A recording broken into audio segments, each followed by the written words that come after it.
Já é história o 7 de setembro, a independência do Brasil. E eu, Rafa, vou te explicar um pouquinho mais sobre isso. 7 pontinhos que talvez você não saiba sobre a independência do Brasil.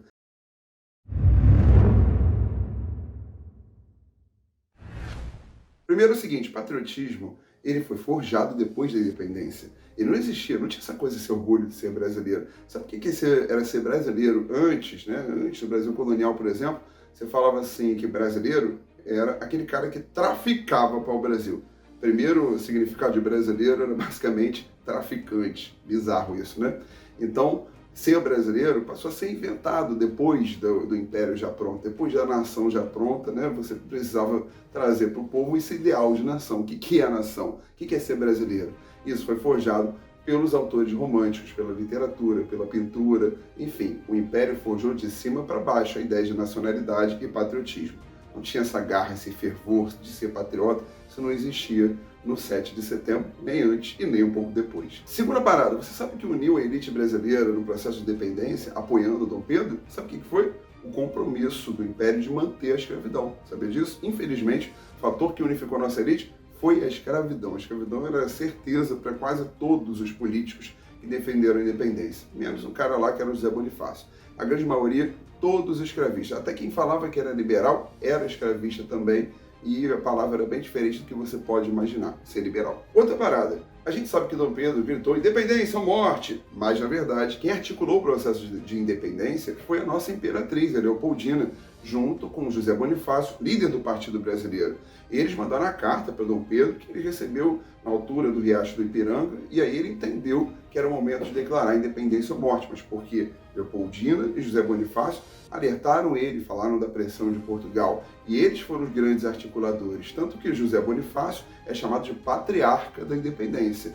Mas olha, para ser justo, a dona Leopoldina, primeira imperatriz do Brasil, deveria ser uma espécie de matriarca da independência, porque ela realmente também ajudou a coordenar isso muito bem, era uma mulher muito inteligente e brilhante. Pena que Dom Pedro não valorizava, ficava chifrando ela, pulando a cerca, isso era muito triste. Quarto fator, você aprendeu, você acha que o Brasil ficou independente sem nenhum tipo de guerra sangrenta, mas teve. Lá no Nordeste, no Norte, algumas províncias não quiseram fazer parte desse processo de independência. Algumas juraram, mantiveram-se fiéis a Portugal. E Dom Pedro, inclusive, buscou guerrear contra eles. Dom Pedro não tinha exército, fez o quê? Pegou dinheiro emprestado com a Inglaterra para pagar tropas da Inglaterra, mercenários no caso, e foi lá para reprimir os caras. Então não foi na base do amor, não, foi violência pra caramba, e o Brasil acabou nascendo por parte dessa violência, dessa imposição também de Dom Pedro I, que não aceitou dissidentes, não aceitou que ficasse contrário ao projeto dele, quando ele passou a coordenar os esforços de independência junto à parte da elite brasileira. Então, meu irmão, foi no amor, não. Calma, gente, hoje é no amor, hoje é no amor. Outra coisa, não sei se você sabe dessa, mas Dom Pedro, quando recebeu a carta, quando ele proclamou a independência no Riacho do Ipiranga, o cara estava com piriri, com dor de barriga. Sabia disso? E é dito que logo depois de ele declarar a independência ou morte, logo depois ele teria de dar aquela barrigada. Meu irmão, então tem gente que até dá aquela zoada, que brinca, que fala assim, cara, o Brasil já nasceu na merda. Então, é uma curiosidade aí de Dom Pedro. Será que é verdade? Comenta aí se você acha que é verdade ou não. Outra coisa, aquele quadrão do Grito do Ipiranga, lindo, bonito e tal, Pedro Américo pintou muito bonito. Só que ele foi feito muito tempo depois da proclamação do Grito do Ipiranga, da nossa proclamação de independência, e você sabe que ele inventou vários elementos sobre aquele quadro, sobre aquele momento. Se você olhar, cara, por exemplo, tem os caras lá de cavalo, os dragões da independência. Essa cavalaria, essa guarda especial nem existia quando Dom Pedro proclamou a independência. Cara, Dom Pedro tá a cavalo, a gente sabe que nessas viagens longas não se usava cavalo, se usava burro, ou jumento, ou jegue, era geralmente tropa de mula, enfim.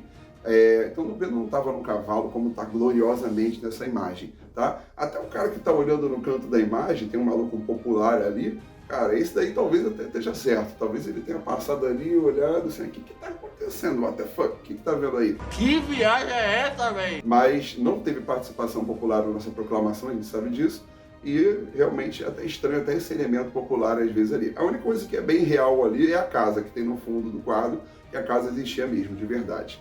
Sabia dessa? Outra parada, que é a última, é o seguinte. Sabe o que mudou com a independência do Brasil? Basicamente, Nada. Basicamente, quem passou a governar foi Dom Pedro, era o filho do rei anterior. Não mudou muita coisa. Não acabou a escravidão, o Brasil continuou católico e nenhuma realidade social foi alterada. Resumindo, né, o pobre cada vez mais pobre, o rico cada vez mais rico, a gente sabe que funciona dessa forma. E aí, cara, você gostou desse conteúdo? Curte, compartilha, comenta, se inscreve aqui no canal. Esse canal vai trazer muita coisa legal para você, informações de história, mas desse jeitinho aqui, legal, curtinho, esse papo reto, direto entre a gente. E é isso, sou o Rafa Sisto aqui na área e já é história. Valeu, galera!